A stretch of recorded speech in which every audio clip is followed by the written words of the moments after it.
Okay, we're live.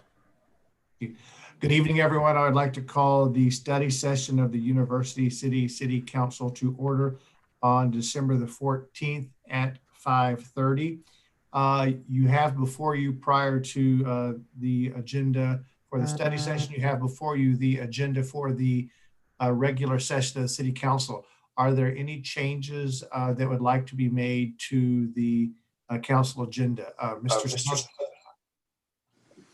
Thank you, Mayor Crow. I just wanted to ask that we flip-flop agenda item J4 with J3, just to make it a little more consistent in the process. Okay. There's a motion there's a suggestion to move to just flip 3 and 4 under item J, which I'm fine with. Mr. City Manager, do you have other changes you'd like to make?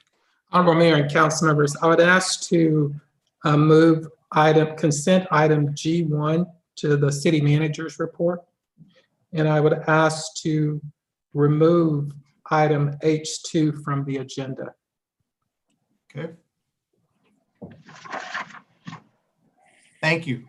Any other changes from other members of council?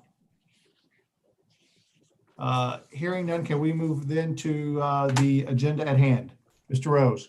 Yes, Honorable Mayor and council members, in January, I am proposing to place on your agenda a TNR ordinance for your consideration. Tonight, I'm asking that the mayor and council provide input into the draft ordinance. And I have Mr. Cross will be presenting this item. Mr. Cross? Yes, thank you, Mr. Rose, and good evening, Mr. Mayor, members of council. As Mr. Rose had touched on, and you're all aware of, there's been a lot of input from citizens in reference to the trap, neuter, and release program. And I think Ms. Ginsburg's probably one of the biggest, supporters of this and bringing it to council's attention. What we're looking at doing, and as Mr. Rose had touched on, is obtaining some feedback from you to help us draft an appropriate ordinance. We've gone to some other communities and reviewed their ordinances and have drafted an ordinance of our own that you all have a copy of. And the intent of this ordinance is to work with the TNR folks so that they have assurances that the city, supports this program. And quite honestly, they've got a little bit of protection from city staff in terms of determining whether or not they're in violation of our animals ordinance, and specifically as it pertains to abandoning animals, which some people could perceive the catch and then the re-release as some form of abandonment. So that's what we're bringing to you here tonight. We have drafted this ordinance, and basically all it is to section 210 of our municipal code, which regulates animals. And Article 3 to that for community cats, as indicated in the ordinance. And if you look at it very closely, it's pretty basic in the sections. In that section 1 really just defines what a community cat is, what a community caregiver is, and so forth. And then it talks about in section B, the permitted acts. And this really protects and sets the process and the policy that both they have to follow, and then how staff can address their catch and release of these animals. For example, they have to clip the ears, so we know it's a released cat.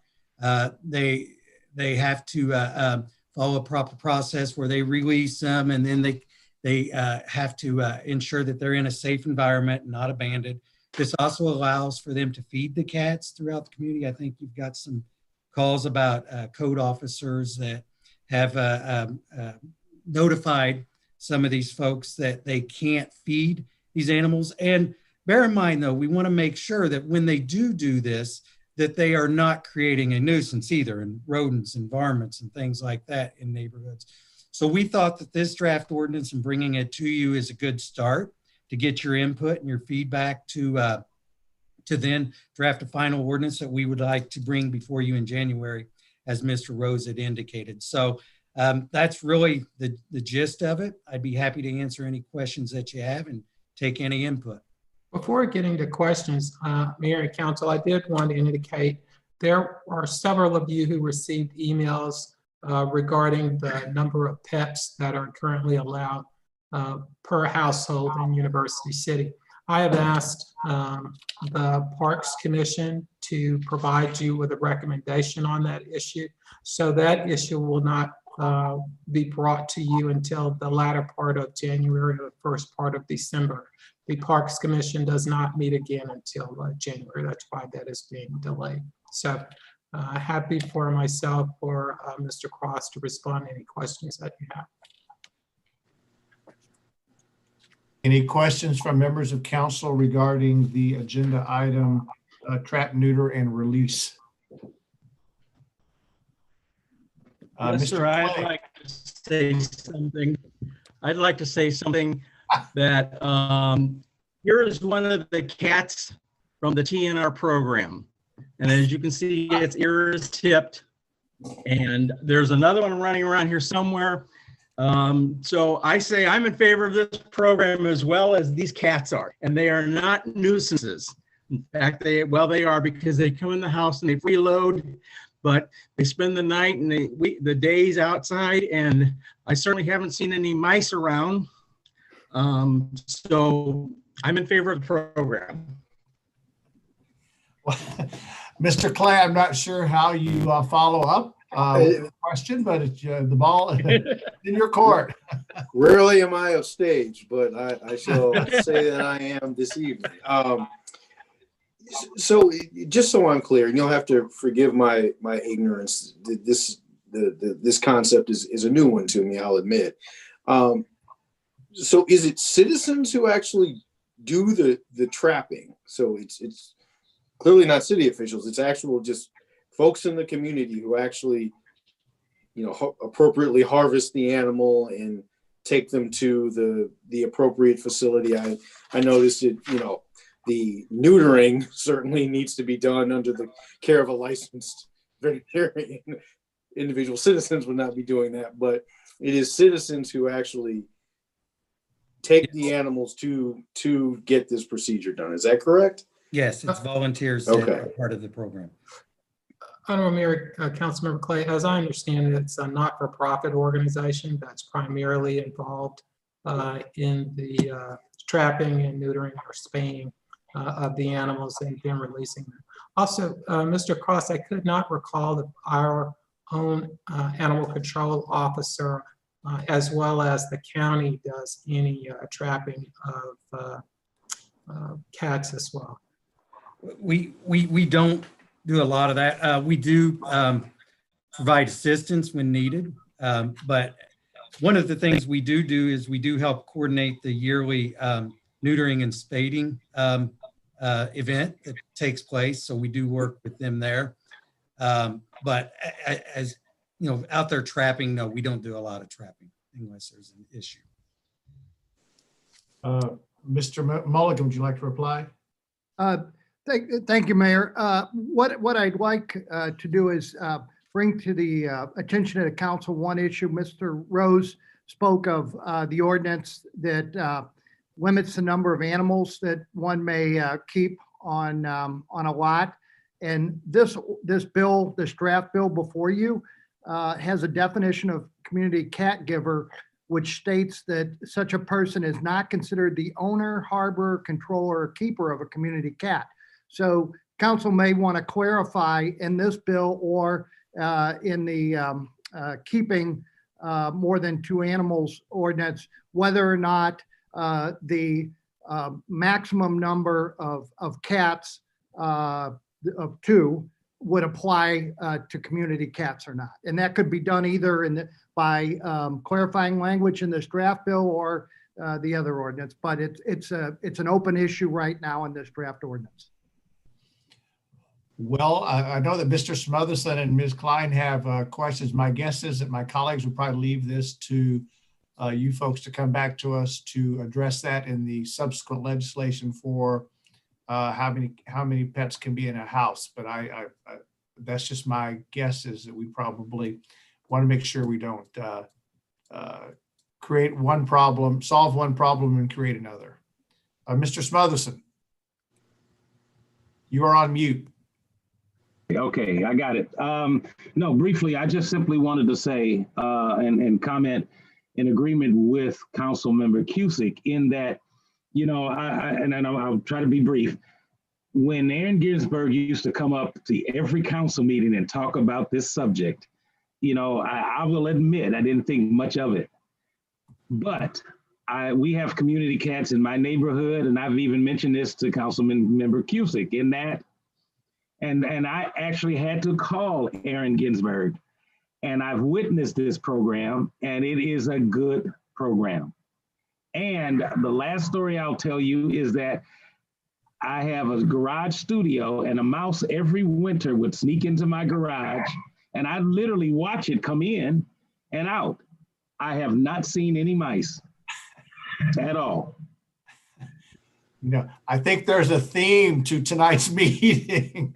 So, I'll try not to share any stories of my pets this evening. Ms. Klein. I just wanted to, first of all, I wanted to recognize that all the efforts of the volunteers in the community. You know, I know that they work through a county nonprofit, but our university city has the most volunteers of any other municipality, which I think is really great. And I know that they've done a lot of work, and I'm really supportive of what they're doing. You know, I know that some places, speaking of rats and mice, that some places actually, you know, charge to bring cats into an area to get rid of the mice and the rats. So we get them for free. The other thing, the other question I had was in terms of the number of pets issue. I know that some municipalities have residents register, I guess residents, I don't know if it's groups of residents, but they would register a colony of cats. So, you know, I mean, cats kind of, they go around in colonies. So it's not a matter of one person maybe feeding one or two cats. It may be, you know, that there's more than that. So, I mean, is that possibly something that would be written into an ordinance and an acknowledgement of, you know, a colony of cats? Honorable Mayor, Councilmember Klein, I think that if there is a desire to have a registration of a colony of cats, that it would fit well within this ordinance that will be brought forward to you. So that's something we'll work with the city attorney on to see if we can develop some language that meets that need. Okay, thanks. Any other questions, Mr. Hales? Thank you. This sort of dovetails off Councilmember Klein's question about colonies. Do we have we had in recent history concerns about, say, large colonies of feral cats?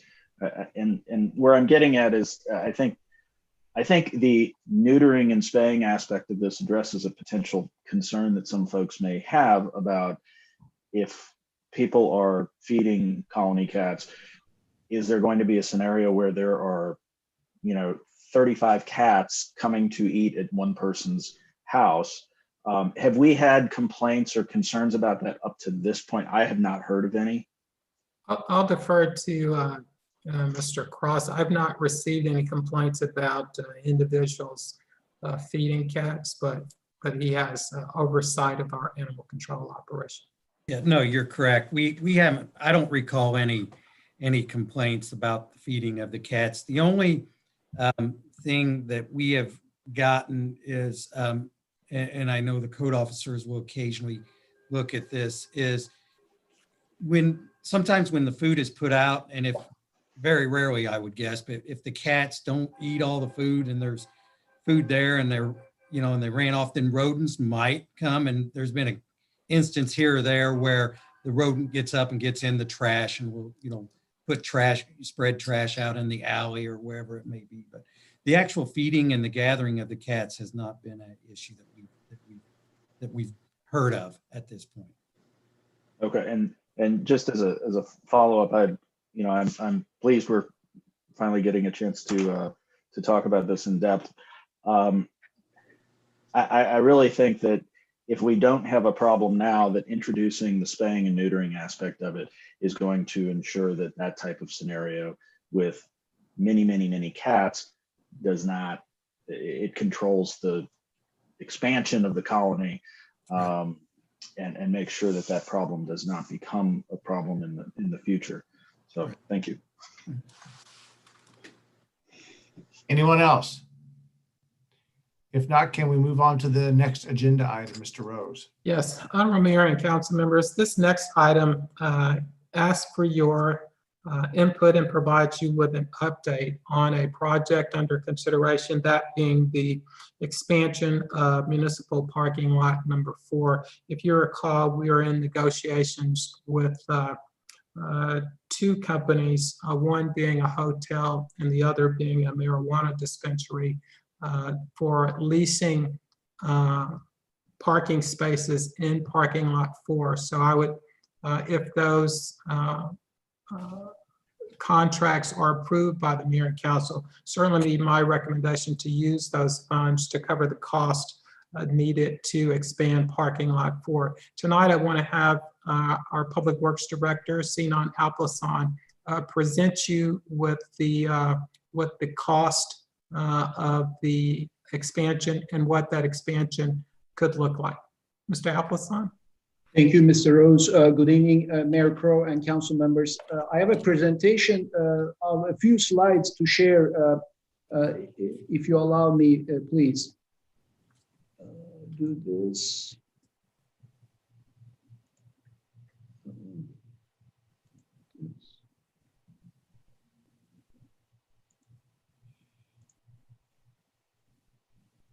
Can you view? Yes. Yes, we can see it.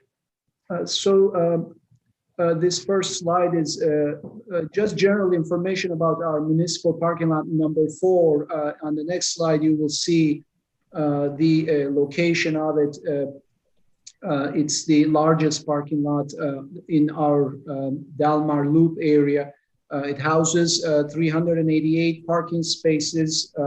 There was a few less prior to an improvement project in 2014 that was completed in this parking lot that resurfaced and restriped it and accomplished some ADA, Americans with Disabilities Act related goals on it for pedestrian access. And as a result, we gained 5 additional spaces. So the total today is 388 parking spaces, existing parking spaces. There is a caveat that is about 18 of these spaces exist on private property. And that is due to the properties on commercial properties on Dalmar. Maybe I should switch to the next slide so we can see that the properties where I'm pointing here in this area, that one property and the next, the adjacent property to the east, they have some property lines that actually encroach the parking lot. And so those spaces that are within those areas are naturally private spaces. So the total number of those spaces in the lot is 18. And so it is counting these spaces pretty much on this row. And then the other one is a little interesting because they look like they're cut in half. But since a certain part of those spaces are private, we consider them private. And there is also an area, looking at the wrong layout, this is the existing layout. So an area to the north of that section with the private spaces that have accounted for some additional parking spaces. The number there is 20. And those are under a lease agreement that is called London Parking Lot Easements. And that agreement is currently until the year 2025, in effect until the year 2025, last extended for 10 years in 2015, covers the use of those spaces, 20 of them in that area, from 8 a.m. to 6 p.m. Monday through Friday. Although those spaces are located within the public portion of the parking lot, they are accounted for under that agreement. So effectively reducing those from the total, subtracting that from the total number, we're down to 350 as for publicly available parking spaces in this lot. So you see some lines on this plan sketch that show, those green lines show rights of way. So this area was it wasn't always a parking lot, and so it was a regular street grid before, and when it was that, the certain areas within it were streets, and so it was rights of way, and so some of these rights of way still remain in the parking lot, and so the lines on the drawing depict those, and you will later see on a slide a consolidation of lots in my cost estimate proposal that is to, if possible, if approved, consolidate this lot as one property lot, and so get rid of those rights of way areas, not to confuse property ownership or use on it. And so the proposal to expand this lot is to the north. And so that is to accomplish this next slide, which is just a concept at this point. This is an expansion of this lot by adding one more parking row to the north that would encroach onto Loop North Avenue. And so what that would do is it would demolish a sidewalk to the north of the northernmost parking row right now, and then make that a part of parking spaces.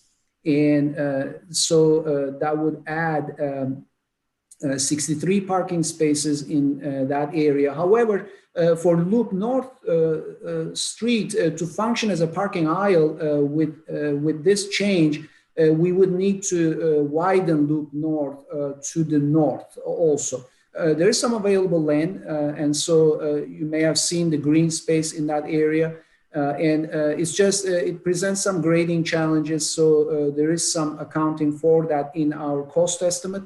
And the goal with the widening of Loop North is to still be able to have two-way traffic in that section, the northernmost aisle of the parking aisle of the lot for access, as well as remove an intersection at Heman and Loop North at this location, because that intersection would not anymore serve a parking aisle such as this, not properly for traffic movements in the area. So curb that up and then move that intersection and access between the neighborhood to the north of this parking lot and the Delmar Loop area to east to Leland. This street name is missing here. Sorry about that, but this is Leland Avenue. And so open this area up at Leland and Loop North now for that access. And so the parking lot would have one access from, well, in addition to the existing one access off of Leland, would have another access here, one of the main accesses, as well as two accesses from the west off of Kingsland. And I have put together a very preliminary cost estimate for this work. by estimating the hard construction cost of these improvements at $250,000, with $30,000 design investment for this project, $15,000, such as I explained, briefly explained before, for the surveying and consolidation of this lot into one property, clearing up any easements, rights of way, several property ownership on it, and the $30,000 itemized cost estimate section of this estimate is for miscellaneous work and construction contingency. There are a lot of unknowns, so we have not yet looked into, such as the access from the west that is off of Kingsland at the signalized intersection right now. That's a county intersection, and the county might require additional steps to complete that the way that we design it. As well as any contingencies related to if we run into any issues in terms of grading the area, any underground utilities. We know there is a sewer under that sidewalk on the north, and that may be shallow, may need to be relocated. As well as lighting, because by moving that curve on the north, loop north, we get into some amaranth lighting that is existing in the area. So that lighting, if it's relocated, do we still keep it, or do we just expand our own parking lot lighting into that area? But effectively what this project does is add 63 parking spaces. However, when we account for our 25 existing spaces in that area, that is parallel parking on Loop North, the net increase becomes 38, additional 38 spaces. That per space development cost of this project for University City becomes less than $10,000.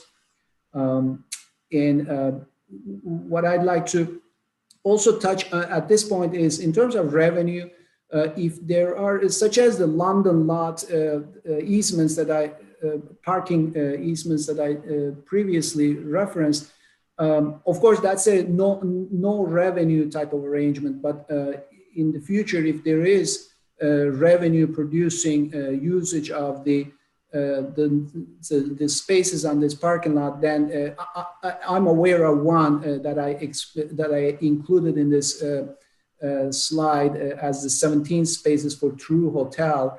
Those are to account for revenue for this parking lot, as well as you may remember from the loop trolley discussions at the time for the project to be approved, there was 9 parking spaces that was needed that the loop trolley didn't have on the corridor. And so those spaces were developed on Loop North. That should be another item on this slide that I missed.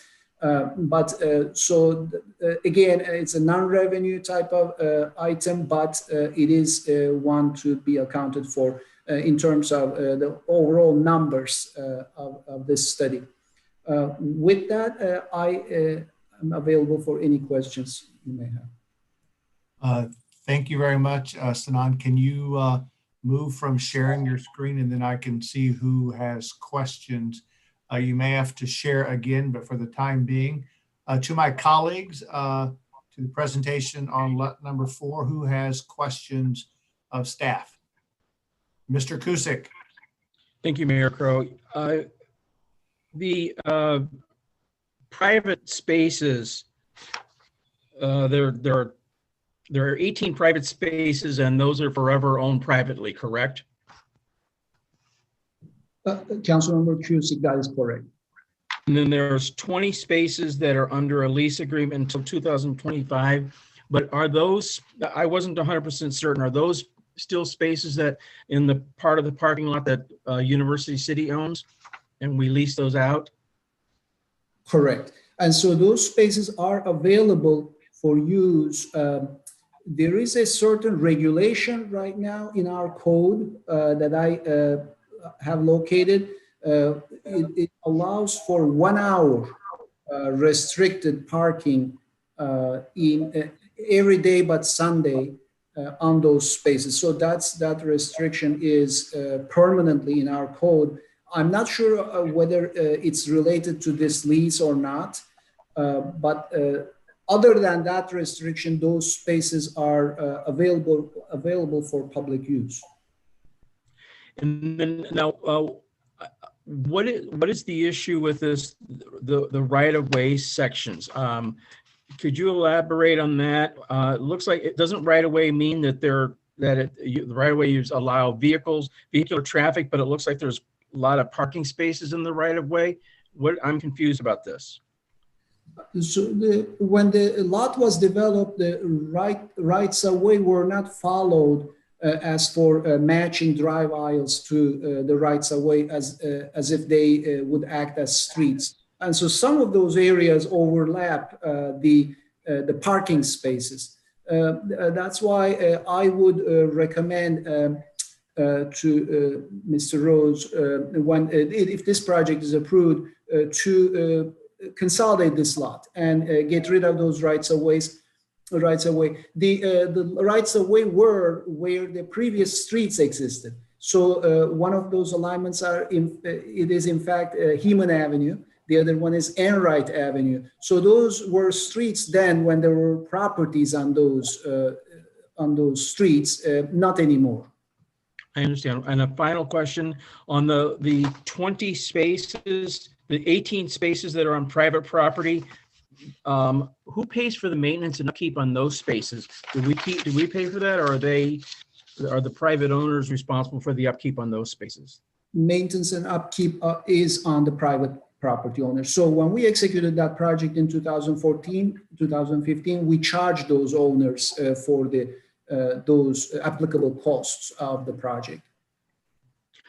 And finally, I'd like to say that I would like to see this go through, because there will come a day again when on Wednesday, Thursday, Friday nights, Saturday afternoons, and Sunday afternoons, we will go and we will try and park in that parking lot, and it'll be jam-packed full, meaning that the loop will be thriving. So I would be in favor of this.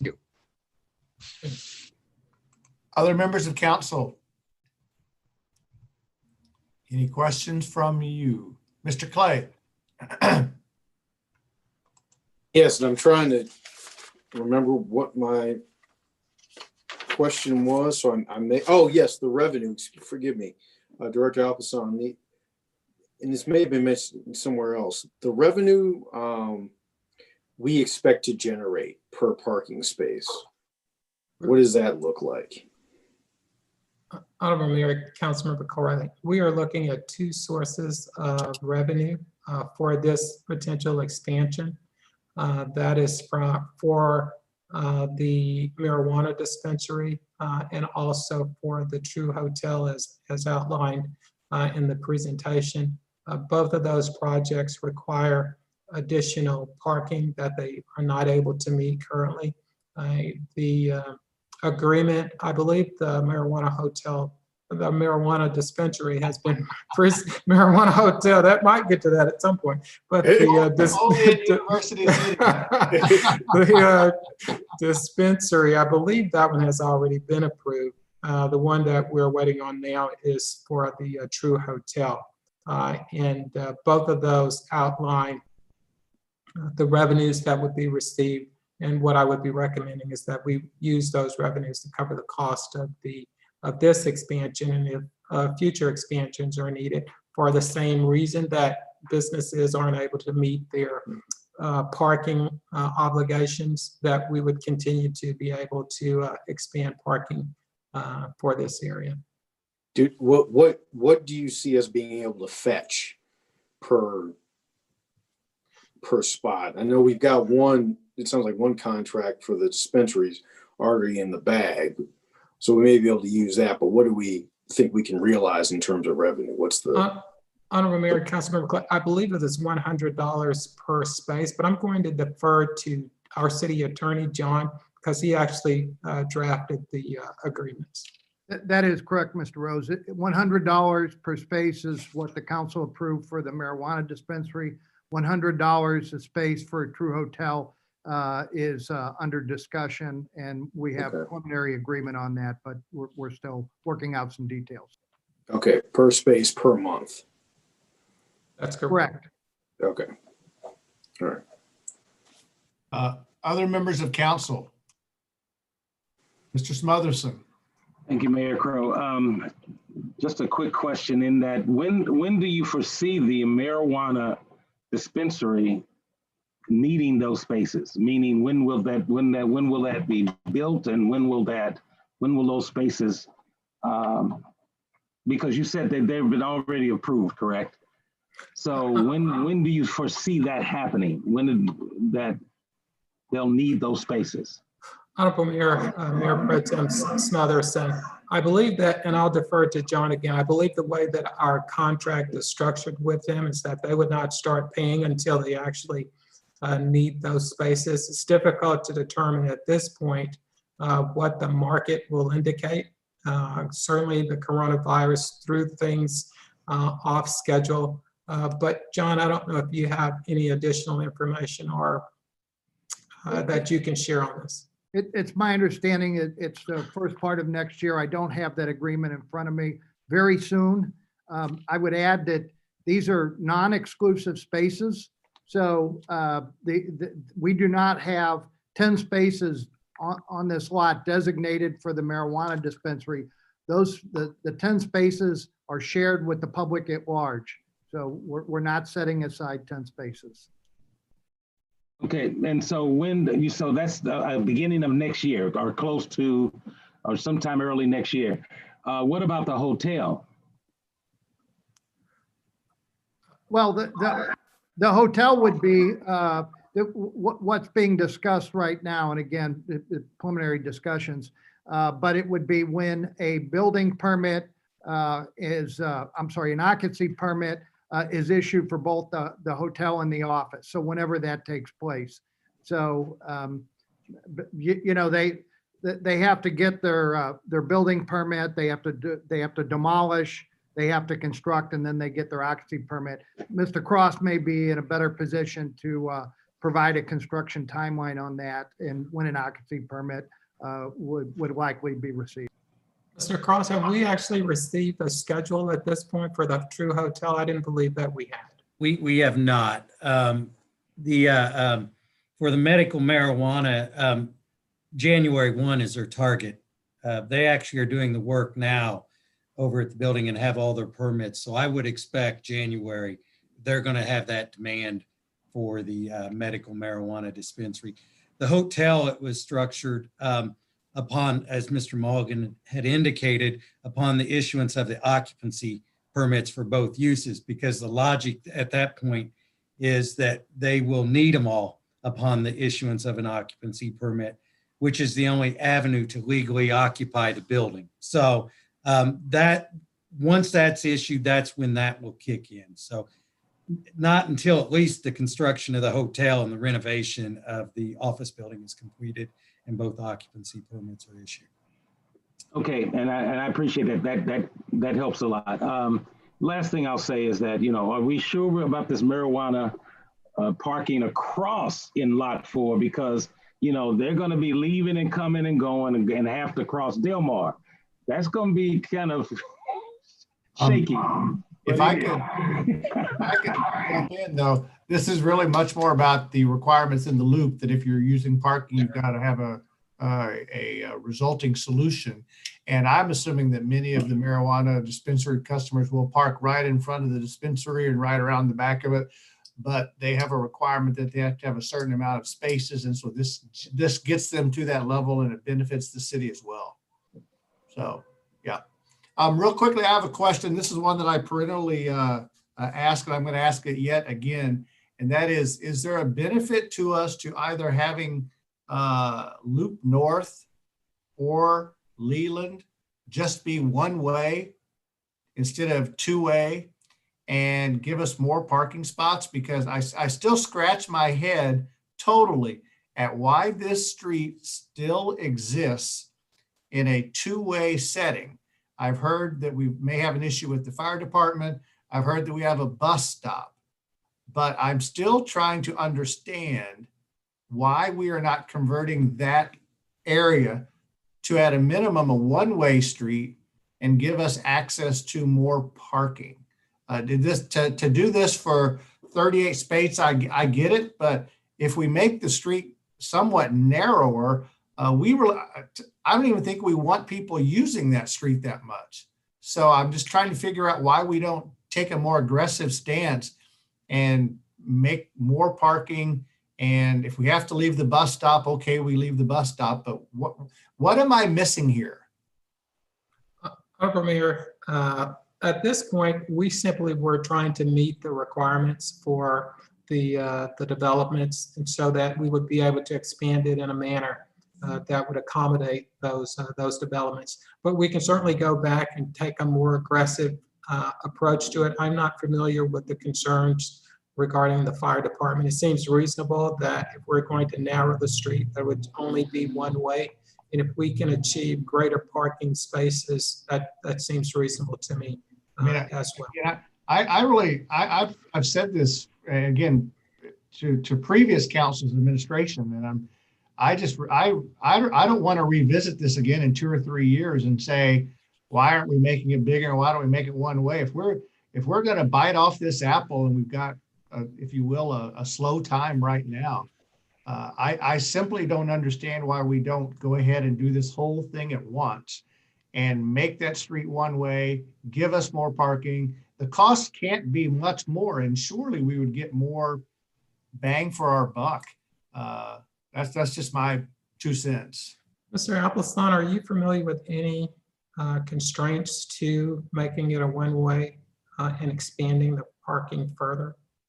No, I'm not, Mr. Rose, except for the signalized intersections at the ends, but even those, we can look for ways to convert.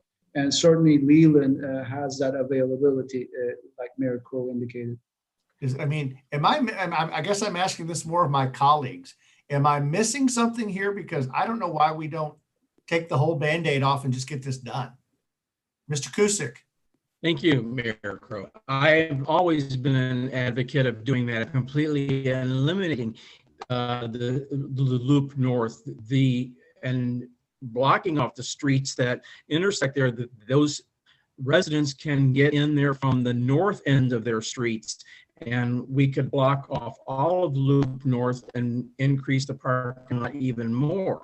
And I've always been in favor of that, and never been given a reason why we couldn't do that. So I would be thoroughly in favor of that. And correct me if I'm mistaken, but I thought that there had been an initial study done in 2015, which actually looked at that and took into consideration closing off Loop North, and then the report indicated how many spaces it actually would add to the whole lot. Does anyone have any recollection of that? So I know of that study. I cannot have the document, but yes, that's been looked at. It was a rather a private proposal to the city at the time. Honorable Mayor, Councilmember Cusick, hearing the input from the mayor and council, we'll go back and take a look at how we've structured this.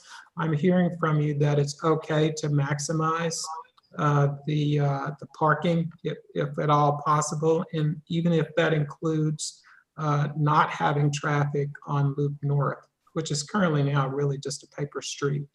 Right. Is that acceptable? Yes. I think so. I know Mr. Hales had his hand up. Mr. Hales? Yeah, I actually had a similar thought to the mayor. Just in looking at Loop North and the drawings, I wondered if Loop North could not effectively become one way out to the traffic signal on Kingsland, and then at the very least have parallel parking on the north side of what is now Loop North to add, an additional how many spaces that would be. That to me would be the least invasive, challenging option. But I do agree. Two-way, I don't know that it necessarily needs to be maintained there. Anyone else as we're talking about this item? Okay. Anything else regarding gotta find my agenda. I apologize for Anything else for tonight's study session? It is my understanding, I think just for those of you, I don't believe we're planning on having an executive session tonight, just so you know that. So when we start our regular session in just about 15 minutes, then we will move through. And I'm assuming that we had a couple of changes to the agenda that as soon as the agenda comes up under letter C, that someone will simply make the motions from the city manager and that Wayne had talked about as well. Before we adjourn, are there any other anything else we need to talk about before we adjourn for the regular session? Hearing nothing. To Mr. Rose, thank you. To Sinan and Cliff, thank you. We'll see you in about 14 minutes.